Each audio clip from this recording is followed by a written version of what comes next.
శ్రీకృష్ణ పరబ్రహ్మణే నమః. శ్రీమద్ భగవద్గీతలో ఈరోజు మనం 10వ అధ్యాయమైన విభూతి యోగంలో 35వ శ్లోకం, 36వ శ్లోకం, 37వ శ్లోకం 3 శ్లోకాల్లోని విశేషాంశాలు తెలుసుకుందాం. 35వ శ్లోకం. బృహత్సామ తథా సామ్నాం గాయత్రీ ఛందసామహం మాసానాం మార్గశీర్షోహం ఋతూనాం కుసుమాకరః. పరమాత్మ తన విభూతిని విశ్వంలో తాను విశ్వేశ్వరుడుగా ఏ విధంగా ఉన్నాడో దానిలో ముఖ్యమైన చెప్పుకుంటూ వస్తున్నారు. అందులో భాగంగా మనకి ఇప్పుడు ఈ శ్లోకంలో కొన్ని విషయాలు చెప్తున్నారు. మరి అలా ఎందుకు చెప్తున్నారంటే, విశ్వేశ్వరుని పట్టుకోవాలంటే, విశ్వంలో ఉన్న విశ్వేశ్వరుని పట్టుకోవాలంటే ఉండే తేలికైన మార్గం ఏది అంటే, ఆయన ఎక్కడెక్కడ ఆయన విభూతి గొప్పగా ప్రకాశిస్తుందో ఆ గొప్పవైన వాటిని పట్టుకోమని చెప్పి పరమాత్మ మనకి సూచన చేస్తున్నారు. అర్జునుడు అడిగితే చెప్తున్నాడు, అర్జునుడికే చెప్తున్నారు. విశ్వంలో ఎలా చూడాలో చెప్తున్నారు. అంటే ఆ ధారణ ఏ విధంగా చేయాలి పరమాత్మని చేయడం చాలా కష్టం కదా, అందులో చూపిస్తున్నారు.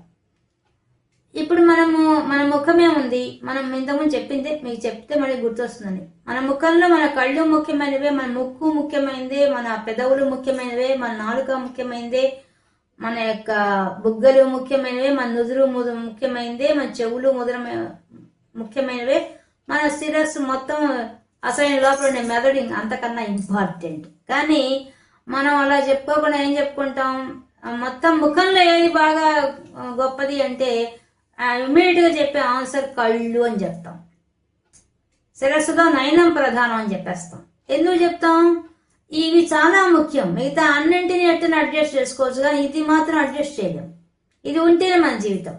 నెక్స్ట్ దానికన్నా గొప్పది అంటే మళ్ళీ లోపలికి పోతే మెదడు చాలా ఇంపార్టెంట్. కంటికన్నా గొప్పది మెదడు, అలా చెప్తాం కదా. అలాగా పరమాత్మ కూడా అన్ని తానే, అన్ని ఆయనే ఉన్నాడు. ఆయనే కళ్ళు, ముక్కు, చెవులు అన్నీ ఉన్నాడు. కానీ దాంట్లో కూడా గొప్పదేదో దాన్ని మాత్రం అన్ని చెప్పడం కుదరదని చెప్పేశాడు ఆయన. అన్ని చెప్పాలంటే ఎన్ని చెప్తాడు? ప్రతిదీ ఉంది ఆయనదే కదా, అది కానిది ఏదైనా ఉంటే కదా. కాబట్టి ఏం చెప్పాడు? ఏదో ముఖ్యమైనవి కొన్ని చెప్పుకుంటూ వస్తున్నారు. అందులో భాగంగా ఇప్పుడు కొన్ని చెప్తున్నారు. ఇంతకుముందు చెప్పినవే దాంట్లో కొనసాగిస్తూ చెప్తున్నారు. బృహత్ సామ తథా సామ్నాం. నేను సామవేదంలో ఉండే మంత్రాల్లో, సామవేదం వేదాల్లో గొప్పది సామవేదం. ఇంతకుముందు చెప్పేశాడు ఆ విషయం, ఒక శ్లోకం చెప్పేశాడు. నేను సామవేదం అయి ఉన్నానని చెప్పేసి. ఇప్పుడు ఆ సామవేదంలో కూడా ఇంకా గొప్పవేంది అంటే మనం అనుకుంటాం కదా, దీంట్లో ఇంకా ఏది గొప్పది. ఇప్పుడు ఇందా మీకు చెప్పినట్టు ముఖంలో ఏది గొప్పది అంటే కళ్ళు అని చెప్పాం. కళ్ళను కూడా శాసించేది మెదడు, అది దీనికన్నా గొప్పది కదా. అలాగా పరమాత్మ మనకి ఇంకా గొప్పవి చెప్తున్నారు. సామ్నాం, ఆ సామవేదంలో కూడా బృహత్సామం అనేది చాలా గొప్పది. అది నేను అయి ఉన్నాను అని చెప్తున్నారు పరమాత్మ. అంటే ఏంది అర్థం? దాంట్లో ఏం స్పెషాలిటీ ఉంటే అలా చెప్తున్నారు? ఏదో ఉంటే కదా చెప్తారు. అన్నీ గొప్పవే, దాని గొప్పదే. ఇప్పుడు ముక్కు ఉంది, ముక్కు వాసన చూడడానికి కావాల్సిందే, మనం గాలి పెట్టుకోవడానికి కావాల్సింది, అది ముఖ్యమైనదే.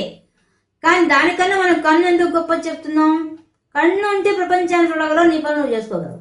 కాబట్టి మన కన్ను ముఖ్యమని చెప్తాం. అలాగా సామవేదంలో అన్నీ గొప్పవే, కానీ దాంట్లో కూడా బృహత్సామని గొప్పదని చెప్తున్నాడు. ఎందుకు కూడా చెప్తున్నాడు ఆ విధంగా? ఆయన ఎందుకు చెప్తున్నాడు అంటే, ఈ బృహత్సామం దాంట్లో ఇది సామం అంటే గానం చేయబడేది కదా. ఆ గానం చేసేటప్పుడు యజ్ఞ యాగాది క్రతువుల్లో దాంట్లో ఉండే వ్యాకృతులు చాలా సులభంగా ఆ బ్రాహ్మణులు ఉపయోగిస్తారు. ఆ మంత్రాలంతా గానం చేస్తారు. దానివల్ల ఇంద్రాది దేవతలంతా కూడా ఆ హవిస్సుల కోసంగా వస్తారు, వాళ్ళు ప్రీతి చెందుతారు ఆ సామగానం వల్ల. కాబట్టి అందువల్ల ఈ బృహత్సామం గొప్పదని చెప్పి పరమాత్మ అది నేనే అయి ఉన్నాను అని చెప్తున్నారు. ఇంకా దాంట్లో ఇంద్రస్తుతి అవన్నీ ఉన్నందువల్ల ఆ సామవేదంలో అందువల్ల గొప్పది. అంటే దేవతలు దానికి ప్రతిస్పందిస్తారు. ఆ మంత్రాలకి, వేదాల్లో ఉండే మంత్రాలకి దేవతలు ప్రతిస్పందిస్తారు. అలా ప్రతిస్పందించే వాటిల్లో కూడా ఈ బృహత్సామం అనే దానికి ఎక్కువగా స్పందిస్తారు. ఎందుకంటే ఆ మంత్రాల్లో అంత గొప్ప రహస్యం ఉందన్నమాట. అందువల్ల అది నేనై ఉన్నాను అని చెప్తున్నారు. ఇంకా గాయత్రి ఛందసామహం, నేను గాయత్రి ఛందస్సు అయి ఉన్నాను. ఇక ఆ గాయత్రి ఛందస్సు ఎందుకని చెప్తున్నాడు? మళ్ళీ ఛందస్సు అంటే ఏంది? ఒక భాషకు ఉండే లయ, ఒక క్రమ పద్ధతిలో ఒక శ్లోకానికి ఉండే ఒక అందం, ఆ అందంతో పాటు ఒక నిర్మాణ శైలి అంటారు దాన్ని. అంటే ఒక ఛందస్సులో పెట్టి ఒక శ్లోకాన్ని రచించడం సామాన్య విషయం కాదు. కవులు రచిస్తారు, చాలా గొప్ప. అది కూడా ఆ సరస్వతి కటాక్షం ఉన్న వాళ్ళు రాయగలుగుతారు ఆ విధంగా. ఆ రాసిన వాటిల్లో కూడా ఇప్పుడు మనకి భగవద్గీత అవన్నీ కూడా, విష్ణు సహస్రనామం అంతా కూడా మనకి అనుష్ఠుప్ ఛందస్సులో ఉన్నాయి. లలితా సహస్రనామం అన్ని అనుష్ఠుప్ ఛందస్సులో ఉన్నాయి. వాటికి ఆ ఛందస్సులో ఉండే నిర్మాణ శైలి వల్ల దానికి ఒక లయ వస్తుంది. మనం కూడా చదివేటప్పుడు అంత ఒక లయబద్ధంగా చదువుతాం కదా, అది వస్తుంది. అంటే ఒక అందం వస్తుంది, ఒక నడక వస్తుంది దానికి. ఆ నడక ఇచ్చే ఛందస్సు. ఆ ఛందస్సులో కూడా గొప్పది ఏది అంటే గాయత్రిని చెప్తున్నాడు. అది కూడా ఎందుకు చెప్తున్నారు? అన్నింటిలో కన్నా కూడా ఈ గాయత్రి మంత్ర రూపంలో కూడా ఉంది. మంత్ర ఉపాసన అమ్మవారు కదా, గాయత్రి అమ్మవారు. దానివల్ల కూడా దేవతలందరిలో కూడా ప్రతిస్పందన వస్తుంది. అందువల్ల ఈ మంత్రశక్తి వల్ల, ఈ గాయత్రి ఛందస్సులో ఉండే మంత్రశక్తి వల్ల ఆ యొక్క దేవతల్లో ప్రతిస్పందన వస్తుంది. కాబట్టి ఈ ఛందస్సు గొప్పది అని చెప్తున్నారు. అది నేను అయి ఉన్నానని చెప్తున్నారు. గాయత్రి ఛందసాం అహం, నేను అయి ఉన్నాను, నేనే ఆ యొక్క గాయత్రి మంత్ర రూపంలో. అన్ని మంత్రాలు అన్నిట్లో ఆయన కూర్చోన్నాడు. కానీ ఒకటి చెప్పన్నప్పుడు ఒకటి హైలైట్ చేసి చెప్తున్నారు అంతే. మనం అది మర్చిపోకూడదు. ఆయన చెప్తున్న వాటిలో ఏది గొప్పది, ఎందుకే మిగతా తక్కువ చేయడం లేదు. ఆయన దాంట్లో నేను అయి ఉన్నానంటే అన్ని చెప్పడం కుదరదు కదా. అడిగాడు కదా, విశ్వరూపం చూపి విభూతి ఎలా అని చెప్పన్నప్పుడు దాంట్లో ఏదో ఒకటి చూపించా, ఇది గొప్పదయ్యా అని చెప్తున్నాడు. ఆ విధంగా చెప్తున్నాడు. మాసానా మార్గశీర్షోహం, నేను మార్గశిర మాసం నేను అయి ఉన్నాను. మాసాలలో నెలల్లో ముఖ్యమైన నెల మార్గశిర మాసం. ఆ మాసం నేను అయి ఉన్నానని చెప్పి పరమాత్మ చెప్తున్నారు. ఎందుకు చెప్తున్నారు ఆ విధంగా? ఈ మార్గశిర మాసంలో మనకి హేమంత ఋతువు ఉంటుంది. ఈ ఋతువుల్లో ఎలా ఉంటుంది? మనకి అలా ఎక్కువ వేడి ఉండదు, ఎక్కువ చలి ఉండదు, సమశీతోష్ణ మండలం ఉంటుంది. అలాంటి వాతావరణం మనకి ఎంతో అన్ని కార్యక్రమాలు చేసుకునే సులభంగా ఉంటుంది. ఏది ఎక్కువగా ఉన్నా మన శరీరం తట్టుకోలేదు.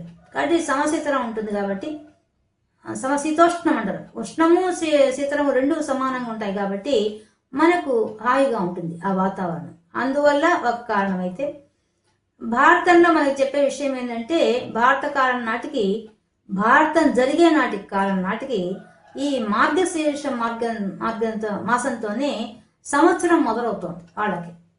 అప్పటి కాలం ఇప్పుడు మనకి మారిపోయింది, చైత్ర మాసం వచ్చేసింది. అందువల్ల కూడా ఈ యొక్క మార్గశిర మాసం నేను అయి ఉన్నానని చెప్పి పరమాత్మ ఇక్కడ చెప్తున్నారు దీంట్లో.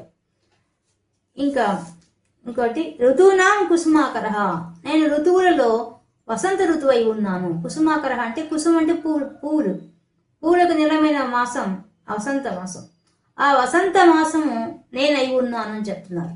ఎందుకు చెప్తున్నారు వసంత మాసం? మనకు అందరికీ తెలుసు, వసంత మాసం వస్తే అన్ని అప్పటిదాకా చెట్లకు ఆకులు రాలిపోయి ఎలా మోడు బారిపోయి ఉంటాయి, అవన్నీ చిగురిస్తాయి. ఒక్కసారిగా పూలు పూస్తాయి, అన్ని పూల చెట్లంతా పూస్తాయి. మనకి మల్లెపూలు అన్ని చక్కగా వస్తాయి, అంత సువాసన భరితంగా ఉంటుంది. ఇప్పుడు మనం ప్రకృతి పాడు చేశాం, కానీ ప్రకృతి శోభలు ఉండేటువంటి తోటలకు కానీ పోతే అద్భుతంగా ఉంటుంది ఆ దృశ్యం, ఆ వాతావరణం ఆ వసంత ఋతువులో. కాబట్టి అటువంటి వసంత ఋతువు అందరినీ ఆహ్లాదపరిచే ఆ వసంత ఋతువు నేనే ఉన్నా అని చెప్పి పరమాత్మ ఇక్కడ మనకి చెప్తున్నారు. అంత గొప్ప దానికి ఉంది కాబట్టి, అందరినీ ఆకర్షించే స్వభావం ఆ కాలానికి ఉంది కాబట్టి అది నేనై ఉన్నానని చెప్పి ప్రత్యేకత ఉంది కాబట్టి చెప్తున్నాడు ఆయన. కాబట్టి బృహత్సామ తథా సామ్నాం, తథా ఆ విధంగా అంటే ఇంతకుముందు చెప్పిన అన్ని కాకుండా ఇంకా చెప్తున్నా అని చెప్పి కొనసాగిస్తూ చెప్తున్నారు. అట్లే అని, తథా అంటే అట్లే.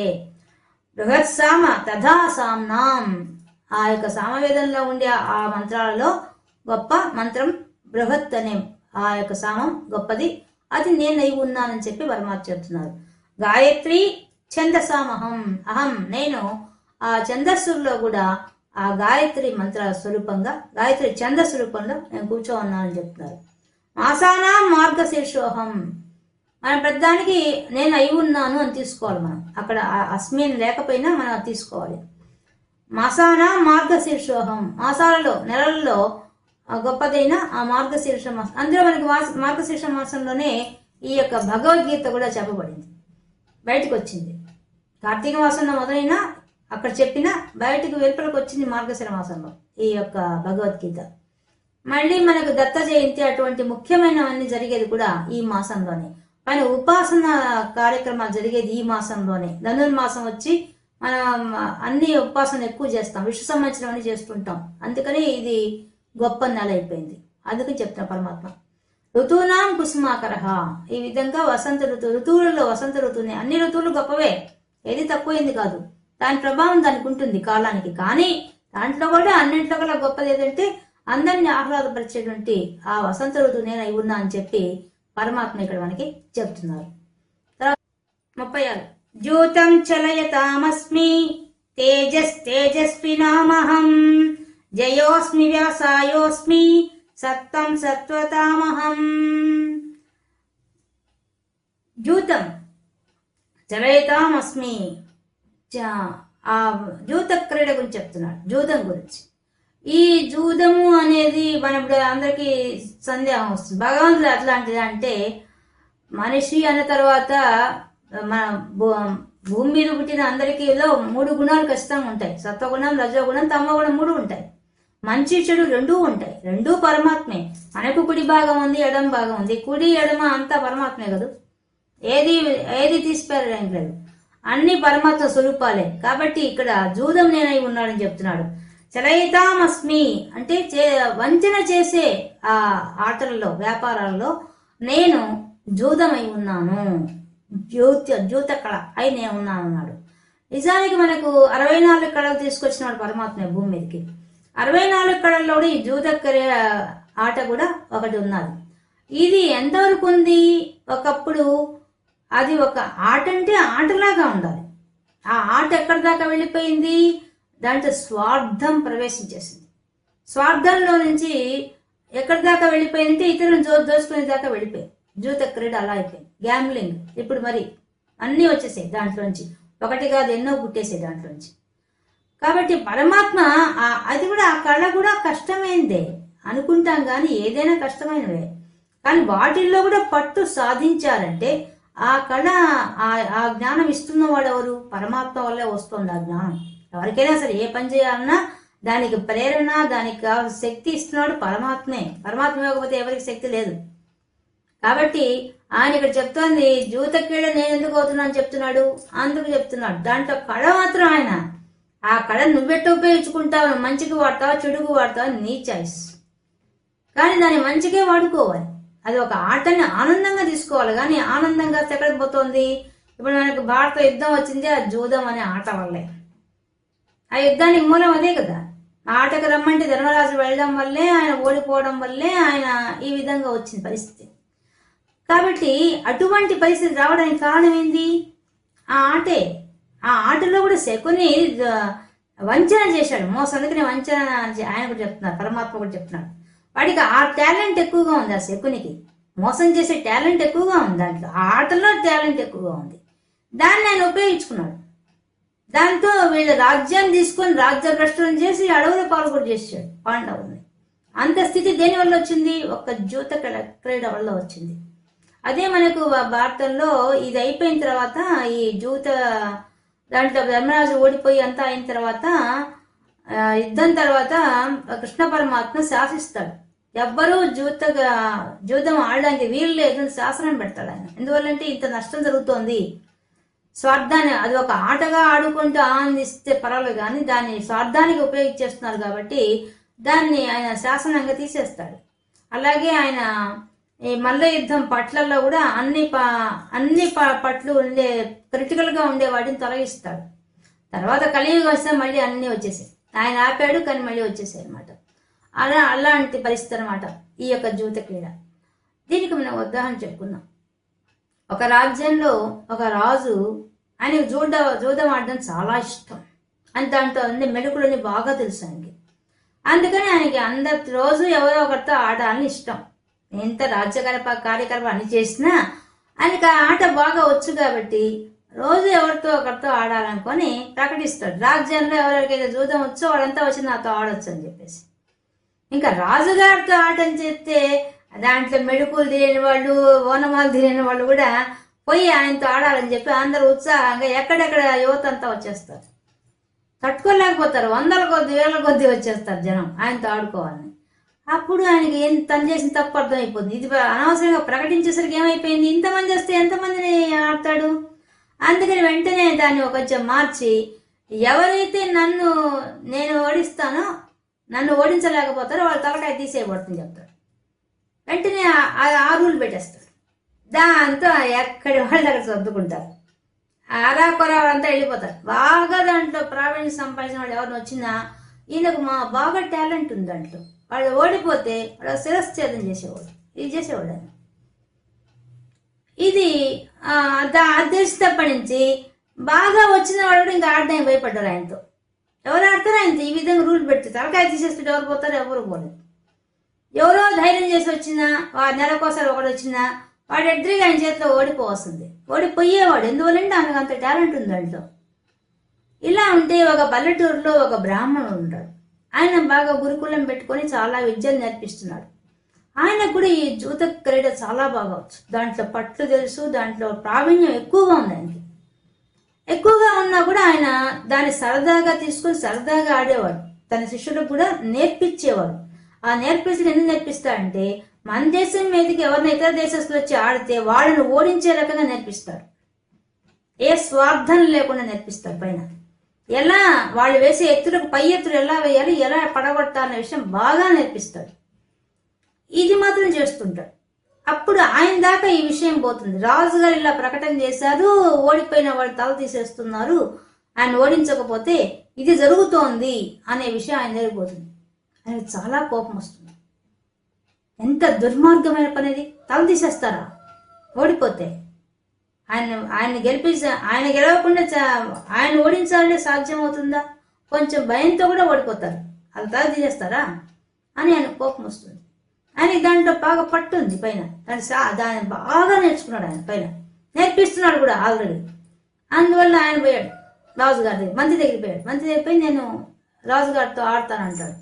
ఆయన ఈయన వర్చస్సు చూసి, అయ్యో మిమ్మల్ని చూసి చాలా పండితుల్లాగా ఉన్నారు, మీకెందుకండి ఇటువంటి ఆటలు?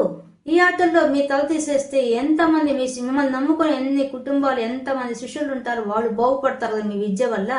అలాంటి వాళ్ళు మీరెందుకు ఈతంతో పెట్టుకుంటారు, రాజుతో పెట్టుకొని అనవసరంగా తల తీర్చేసుకుంటారు, వద్దు వద్దు అని చెప్తాడు. పర్వాలేదు, నా తలపైన పర్వాలేదు, నేను మాత్రం వెళ్ళాలి, ఆయనతో నేను ఆడాలి అని పట్టుబడతాడు. సరే అని చెప్పి రాజుగారిని తీసుకెళ్తాడు. రాజా, ఒక బ్రాహ్మణుడు వచ్చాడు, ఆయనతో మీతో ఆడతా జూదం ఆడతా అని చెప్తారు. సరే రమ్మని చెప్పి ప్రవేశపెడతారు. రాజుగారి దగ్గర కూర్చుంటాడు. రాజుగారు చెప్తారు, నా కండిషన్ నీకు తెలుసు కదా, నన్ను నువ్వు ఓడించావు అనుకో, నన్ను ఓడించకపోతే నీ తలకాయ తీసేస్తాను తెలుసు కదా అంటాడు. సరే ప్రభు అంటాడు. ఇంకా ఆట మొదలవుతుంది. ఉదయం కూర్చున్న వాళ్ళు రాత్రి అవుతున్నా ఇద్దరు సమఉజ్జీలు. ఈయనకి ఎంత టాలెంట్ ఉందో, రాజుగారు ఎట్లా ఆయనకు టాలెంట్ పెంచుకునే రకంగా ఆయన ఏం ఆడలేదు, ఆయన టాలెంట్ ఉంది అంతే. ఈయన అలా కాదు, ఈయన బోధిస్తున్నాడు కాబట్టి ఈయనకి ఇంకా ఎక్కువ టాలెంట్ ఉంది బ్రాహ్మడికి. ఎందుకంటే రోజు ఆ పట్లు నేర్పిస్తున్నాడు, ఎట్లా జరపాలో, ఎలా పెట్టాలనే విషయం బాగా తెలుసు, క్షుణ్ణంగా తెలుసు ఆయనకి. ఇతరులకు నేర్పించేవాడు కదా, ఆయనకి ఇంకా బాగా తెలుసు ఈయనకన్నా కూడా. అందువలన సమబుజ్జి కూర్చున్నాడు. ఈయన రాను రాను చాలా క్రిటికల్ అయిపోతుంది రాజుకి. ఆయన ఓడించడం కష్టంగా ఉంది, ఎత్తుకు పై ఎత్తులు బ్రహ్మాండంగా వేస్తున్నాడు. అప్పుడు ఈ రాజుతో బ్రాహ్మణుడు అంటాడు, కొంచెం ఆట మధ్యాహ్నం దాకా ఆడిన తర్వాత అంటాడు, ప్రభు మీరు ఒక మాట చెప్పారు, మిమ్మల్ని ఓడించలేకపోతే మా తల తీసేస్తా అన్నారు. అయితే మిమ్మల్ని ఓడిస్తే మాకేం ఇస్తారు చెప్పలేదు మీరు అని అడుగుతాడు. అవును కదా, మీకేం కావాలి, మీరు గెలిస్తే ఏం కావాలి మీకు అంటాడు. నేను గెలిచిన తర్వాత అడుగుతాను మిమ్మల్ని అంటాడు. సరే అంటే సరే అని ఆడతారు. ఆడితే రాత్రి అయిపోతుంది. అప్పుడు రాజు ఓడిపోతాడు. ఓడిపోయిన తర్వాత ఇప్పుడు చెప్పండి మీకేం కావాలి అంటాడు. నాకు కావాల్సింది ఎంత చెప్తాను ప్రభు, మీకు అధికారం ఉండవచ్చు, రాజ్య దక్షత ఉండొచ్చు, అహంకారంతో సామాన్యమైన ప్రజలతో ఇలా ఆడుకుంటారా? వేధవ జూదం కోసం మనిషి తలకాయలు తీసేస్తారా మీరు, ప్రాణం తీసేస్తారా మీరు? ఏ మాట అది? జీవితాలతో ఆడుకుంటారా? వ్యసనానికి మీరు బానిసయ్యి వ్యసనాన్ని ప్రోత్సహిస్తూ దానికోసం మీరు బాలయ్యే కాకుండా మీతో పాటు ఓడిపోయిన వాళ్ళు బలి కావాలా? ఏమి న్యాయం? ఎక్కడిది న్యాయం? మిమ్మల్ని నేను అడుగుతున్నాను, మిమ్మల్ని నేను ఒకటే కోరుతున్నాను, ముందు ఈ రూల్ తీసేయండి. ఫస్ట్ నీకు ఆడుకోవాలని కోరికగా ఉంటే ఉత్సాహవంతులైన వాళ్ళ పిలిచి వాళ్ళకు పోటీలు పెట్టండి. వాళ్ళలో మెరికల్ లాంటి వాళ్ళ పైకి వస్తారు, వాళ్ళతో మీరు ఆడండి, వాళ్ళని ఓడించండి, ఎంజాయ్ చేయండి. అంతే తప్ప మీకున్న అధికార దర్పంతో తలలు తీసేస్తారా మీరు? ఇదా మీరు చేసే పని? ఉండేది ఆట దేనికోసం? ఆనందం కోసం, ఇతరులు నేర్పించడం కోసం ఉండేది ఆట అని చెప్పి వాయిస్ చేస్తాడు. బాగా బుద్ధి చెప్తాడు. చెప్పి నేను ఇదే గురుదేవుడు మిమ్మల్ని అడుగుతున్నాను, నేను గెలిచాను కాబట్టి నాకు కావాల్సినది ఒక్కటే, పెట్టండి పోటీలు. ఎంతమంది వస్తారో అంతమందిలో ఎవరు మెరికల్ లాంటి వాళ్ళు బయటకు వస్తారు, వాళ్ళతో ఆడండి, వాళ్ళని ఓడించండి. మీరు నేర్చుకోండి ఇంకొంచెం బాగా, అంతే. అక్కడ దాకా ఉండండి, హద్దు మీరబాకండి. ఇది చెప్పడానికి కోసమే నేను ఎంతో మీతో వచ్చి ఆడాల్సింది, ఆడేవాడిని కాదు, నాకు ఇష్టం లేదు. ఇది కేవలం ఇతర దేశస్తులు మన దేశానికి వస్తే వాళ్ళని ఓడించడానికి కోసమే నా శిష్యుడు నేను ట్రైనింగ్ ఇస్తున్నాను. ఇది మంచి కోసం ఉపయోగించాలి. ఇది భగవంతుడి యొక్క విభూతి, ఇది భగవంతుడి ఇచ్చిన ఆర్ట్. ఆ కళను మనం పోషించాలి. పోషించేటప్పుడు ఎలా ఉండాలి? ఆనందం కోసం ఉపయోగించుకోవాలి. ఆనందకరమైన ఆరోగ్యకరమైన వాతావరణంలో ఉండాలి తప్ప స్వార్థానికో అహంకార దర్పానికో ఉండకూడదు ప్రభు అని చెప్పి అక్కడి నుంచి వెళ్ళిపోతుంటే ఆయన వచ్చి నన్ను క్షమించండి, తప్పు చేశాను, ఇప్పటికేను మీకు ఏదో ఒకటి ఇచ్చుకునే భాగ్యాన్ని కలిగించండి, నాకు అక్కర్లేదు, నా శిష్యుల దగ్గరే నేనేం తీసుకోను, నీ దగ్గర తీసుకుంటా నేను అని చెప్పి వెనక్కి కూడా చూడకుండా వెళ్ళిపోతాడు ఆయన. ఆ రాజుకు అవమానం అయిపోతుంది. అది ఇంతకుముందు మంత్రి కూడా చెప్తాడు, మంచి పద్ధతి కాదు ప్రభు ఇది, అందరినీ రమ్మనడం మళ్ళీ తలాలు తీసడం ఎంత మంచి పద్ధతి, ఫస్ట్ మంత్రి చెప్పుకుంటాడు, కానీ ఆయన వినడు. ఇప్పుడు ఆయనతో ప్రాక్టికల్గా చేసి చూపించి మరి ఆయన నోరు ముగిస్తాడు. ఆ రాజుకు బుద్ధి చెప్తాడు ఆ బ్రాహ్మణుడు. అలాంటి పరిస్థితి జ్యోతకళ అంటే, ఆ జూదం ఆడడం అన్ని చోరకళ అవంతా కళల రూపంలో ఉండేవి, అవన్నీ భగవంతుడి యొక్క స్వరూపాలే. ఆ టాలెంట్ ఆ తెలివి ఇచ్చేది భగవంతుడే, కానీ దాన్ని మంచిగా ఉపయోగించుకోవాలి. చెడుకు అందరిని ఇంకోళ్ళని మోసం చేయడానికి బెట్టింగ్లు వేసుకోవడానికి చేస్తే మాత్రం నాశనం అయ్యేది మనమే, మన జీవితాలే. అది ఒక ఆర్టే, చాలా గొప్పదే, ఆ కళ గొప్పదే, ఆ కళలో ఉండే తెలివి చాలా గొప్పది, ఆ తెలివి భగవంతుడు. అది తెలుసుకోవాలి. అది తెలుసుకున్నవాడే ధన్యజీవి అవుతాడు అని ఇక్కడ మనం చెప్తున్నారు పరమాత్మ. తేజస్వినామహం, తేజస్సులలో తేజస్సుగా ఉన్నాను. తేజస్సు అంటే ఏంది? వర్చస్, పరాక్రమం, రెండు అర్థాలు వస్తాయి. మనం చూడండి, ఉపాసన చేసే వాళ్ళ యొక్క ముఖాల్లో బాగా తేజస్సు ఉంటుంది. భగవంతుని ఆశ్రయించిన వాళ్ళ భక్తుల యొక్క ముఖాలు వెలిగిపోతుంటాయి. ఆ వర్చస్సు అంతా భగవంతుడి యొక్క కళ. మరియు పరాక్రమం, పరాక్రమం అంటే ఎన్ని వేల మందితో యుద్ధం చేయొచ్చు, చేసేవాడికి శరీరానికి ఏం దెబ్బలు తగలకూడదు, అది పరాక్రమం అంటే. అది మనం సుందరకాండలో ఆంజనేయ స్వామిని చూస్తాం. అక్కడ పోయి అమ్మవారిని అశోక వృక్షం కింద ఉన్న అమ్మవారిని చూడడానికి వెళ్ళినప్పుడు అక్షకుమారుడు వాళ్ళందరితో యుద్ధం చేస్తాడు. యుద్ధం చేస్తే ఆయన ఒక దెబ్బ కూడా తగలదు, అన్ని వేల మందితో యుద్ధం చేస్తాడు, అందరినీ సమరిచ్చేస్తాడు. అక్షకుమారుడు వస్తుంటే కూడా అనుకుంటాడు, ఎంత బాగున్నాడు పిల్లవాడు, ఎంత వర్చస్సు కనిపిస్తోంది ఈ పిల్లవాళ్ళు అనుకుంటాడు, మంచి పరాక్రమవంతులు వస్తున్నాడు కూడా అనుకుంటాడు. కానీ మర్యాదకు చెప్తే వినడు ఆ పిల్లవాడు, యుద్ధం చేస్తాడు. యుద్ధం చాలా బాగా యుద్ధం, నేనే మెచ్చుకుంటాడు, ఇంత బాగా యుద్ధం చేస్తున్నాడు అనేసి. కానీ తప్పనిసరి చంపేస్తాడు. కానీ ఒక్క దెబ్బ కూడా ఈయనకు తగలదు. అతను ఎన్ని బాణాలు వేసినా ఎన్ని ఆయుధాలు వేసినా ఆయనకేం కాదు. అది పరాక్రమం అంటే. అది మనకి అట్లాగే దండకారణ్యంలో కూడా శ్రీరామచంద్రమూర్తి 14,000 మంది రాక్షసులను సమరిస్తే ఆయనకేం కాదు. ఎప్పుడు బాణం తీశాడో, ఎప్పుడు సంధించాడో, ఎప్పుడు వేశాడో తెలియకుండా అన్ని దిక్కులకు తిప్పి తిప్పి తిప్పి అందరిని చంపేస్తాడు. 14,000 మంది రాక్షసుల్ని, ఆయనకేం తగలదు. అది పరాక్రమం అంటే. అలాంటి పరాక్రమం ఉంటే అది భగవంతుడి యొక్క కృప, ఆయన యొక్క శక్తి దాంట్లో ఉందన్నమాట. అది చెప్తున్నాడు. తేజస్సున్నా తేజస్, నేను అహం, నేను అయినాను, నేను ఆ తేజస్సు రూపంలో ఉన్నానని చెప్పి చెప్తున్నాడు. జయోస్మి, జయం కలిగించే వాటిలో జయం నేనై ఉన్నాను అంటే, మనం అన్ని ఏది సాధించినా కూడా చిన్న విజయం వచ్చినా ఆ కారణం భగవంతుడే. ఈ విషయం తెలిస్తే జయం పొందేవాళ్ళంతా గర్వపడరు, భగవంతుడే కదా ఈ జయం అని చెప్పి దండం పెడతాం. కానీ మనం ఏం చేస్తాం, చిన్న వంట చేసి బాగుందంటే నాలాంటి వాళ్ళు ఎవరు లేరని చెప్తాం, మాలాగా వంట చేసే వాళ్ళు ఎవరు లేరని చెప్పేస్తాం. కానీ ఆ వంటకు మూలం నీకు ఆ శక్తి ఇచ్చిన వాడు ఎవరు? పరమాత్మే. ఆయన ఆ విజయం కలిగించే శక్తి నీకు ఇవ్వకపోతే ఆ విజయం రాదు. ఆయన శక్తి అక్కడ దాగి ఉన్నది. ఈ విషయం మనం గ్రహించాం. ఎవరు పొగుడుతుంటే మనం బాగా పొగడుతుంది, అబ్బా చాలా బాగుంది చాలా బాగుంది అంటున్నారు, నా అంత వాళ్ళని వెళ్ళిపోతాం.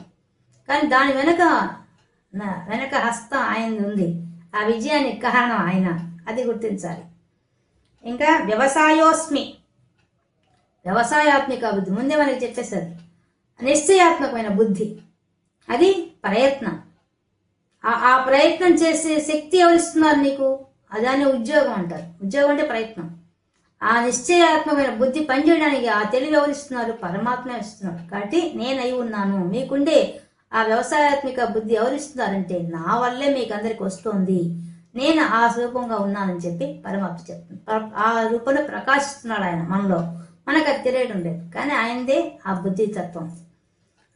సత్వం సత్వతమహం, సాత్వికులలో సత్వరూపం నేనై ఉన్నాను. సత్వగుణం. ఇక్కడ మనం ఈ శ్లోకం గమనిస్తే ముందు వాక్యాల్లో అంతా రజోగుణం చెప్పాడు, తర్వాత వాక్యాల్లో అంతా సత్వగుణం చెప్తున్నాడు, గుణం చెప్తున్నాడు. అంటే సత్వగుణంలో సాత్వికుల్లో సత్వగుణం నేను ఉన్నాను. చాలా మంది ప్రశాంతంగా ఉంటారు. ఆ ప్రశాంతత కారణం పరమాత్మ యొక్క విభూతి.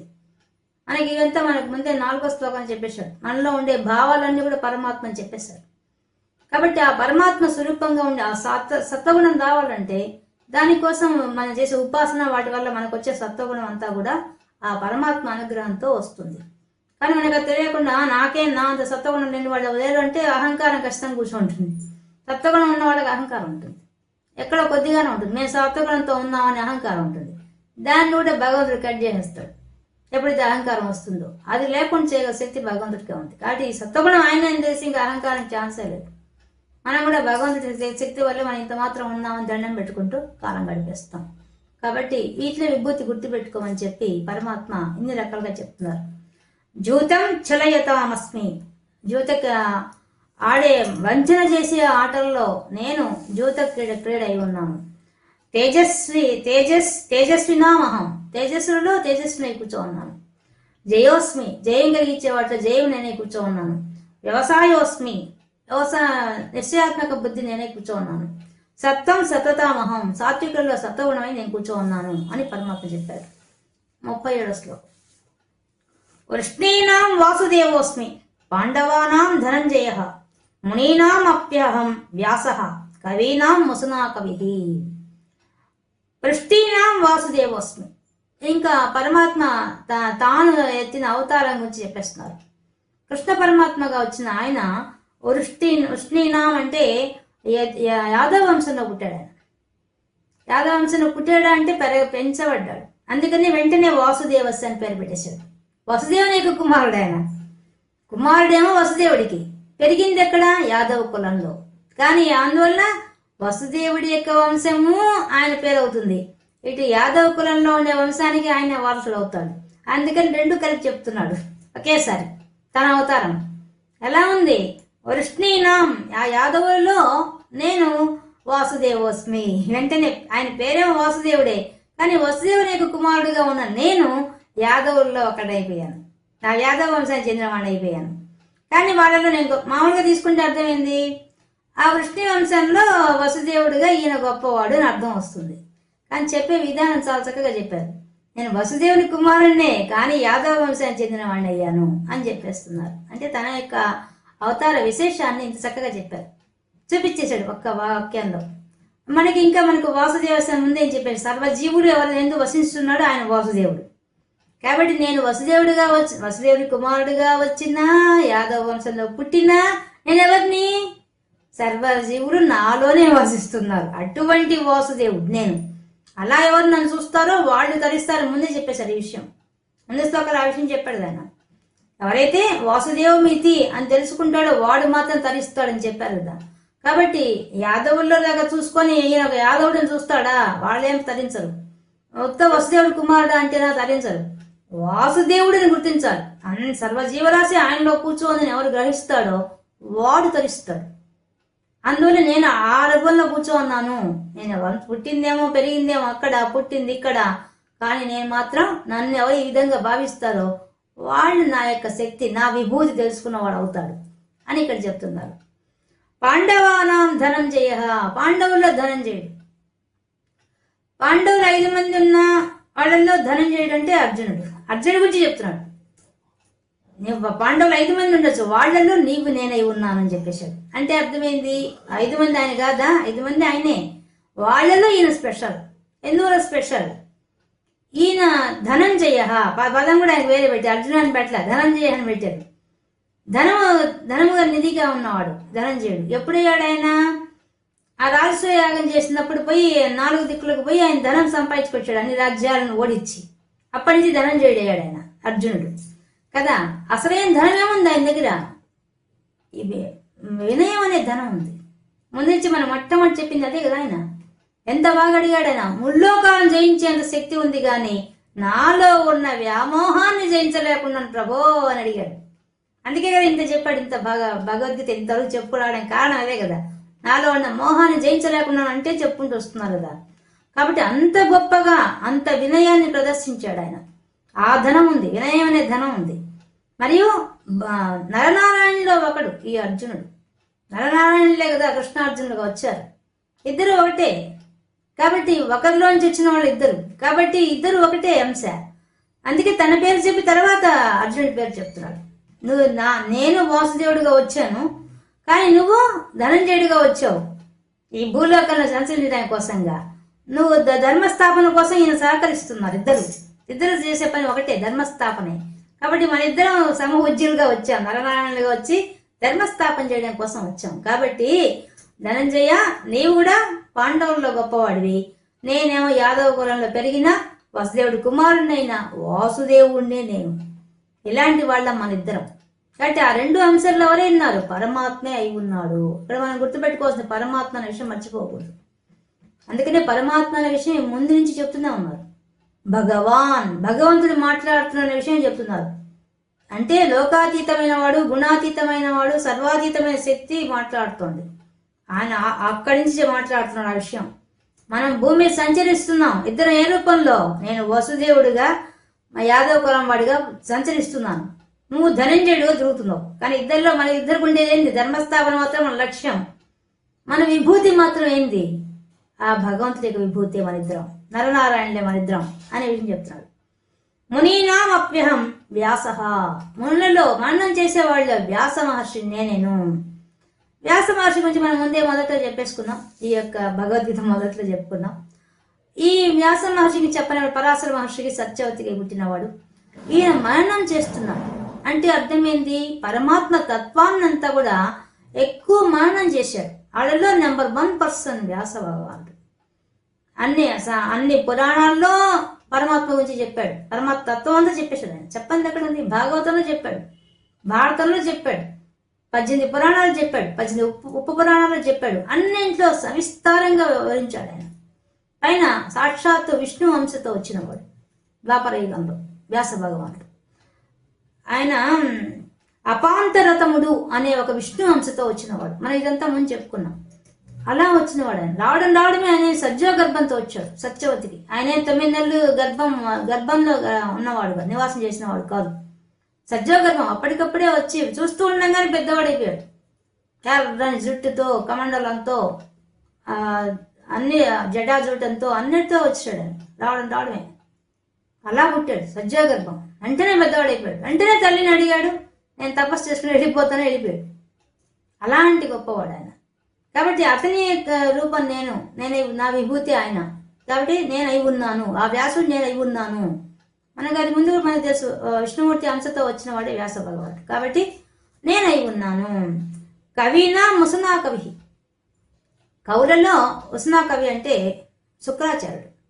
ఈయన భృగు మహర్షి యొక్క కుమారుడు. మనకి శుక్రగ్రహం ప్రభావం వల్ల కవి అంటే ఏంది? క్రాంతరదర్శి, అన్ని చూడగలవాడు.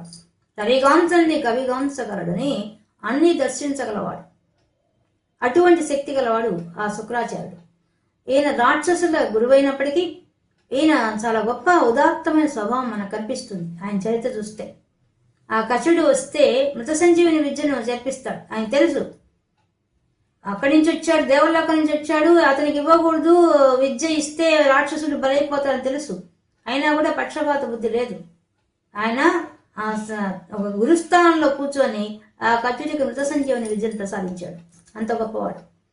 పైన కవి కూడా ఆయన. కవులలో గొప్ప అంటే ఎవరికైతే ఈ గ్రహం శుక్రగ్రహ ప్రభావం మన మీద ఉంటుందో, మన అందరికీ మానవులకి అటువంటి ఆ గ్రహ ప్రభావం వల్ల కవిత్వము సంగీతం రెండు వస్తాయి. అంతటి గొప్ప గ్రహం ఆయన. అందుకని కవినా మొసనా కవి అని చెప్పి పరమాత్మ చెప్తున్నారు ఇక్కడ. ఈ విధంగా ఈ శ్లోకంలో మనకి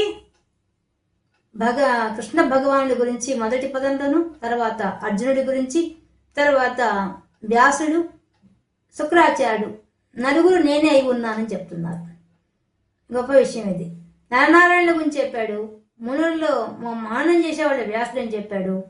మళ్ళీ రాక్షస గురువైన శుక్రాచార్యుని చెప్పాడు. అది గొప్ప విషయం. అన్నీ తానే అయి ఉన్నాడని చెప్పడానికి చెప్తున్నాడు. ఈ విధంగా ఇన్ని రకాలుగా వేరియేషన్స్ ఉన్నాయి. అన్ని వేరియేషన్స్ నేనే అని చెప్పేస్తున్నారు.